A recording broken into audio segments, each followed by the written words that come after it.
基体严重的公安以外，这个基体建设黑历史嘛，一直被挖出来。就来讲，捌涉嫌以投资境外这个不动产呢为名义不法吸收资金几亿块。民进党立委高嘉瑜更加也了讲，基体内后的建案，这个基体捌找这个监管处人员甲黑衣人做伙欺负民众，强拆民众合法的威利。基体佫对当时抑佫是市原的伊佫共提出告诉，这个基体建设的估价股票透早这个开盘就败停。基台大地公安的以外，地属面体初期个落难，基台建设的黑历史，即摆嘛一件一件拢红挖出来。那基台大地，立委高嘉瑜更加是走到基台内湖来遐聊，讲家己伫2015年做议员的时，基台建设为着要互基地建造会当扩大利益，找黑衣人强拆民众设伫私有地顶悬的合法围篱。一方面，他找了黑衣人去强拆民众的围篱，合法的围篱；一方面，建管处对于他这样的恶行恶状所作所为视而不见，当作没这回事。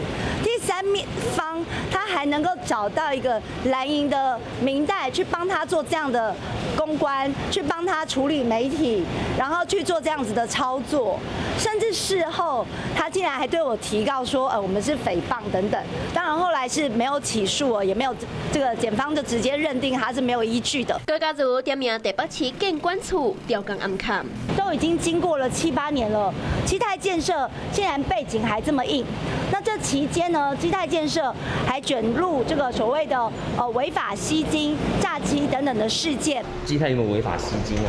上市公司基泰建设被控指控涉嫌投资境外不动产诈骗9亿个金额。台北地检署指控12年透明问过，当时总经理以150万高保限制出境。指控14年基泰建设兴建信义区5型价建案，嘛捌因为施工地势徛价出去。议员高石华当时就指控建商含市府官商勾结。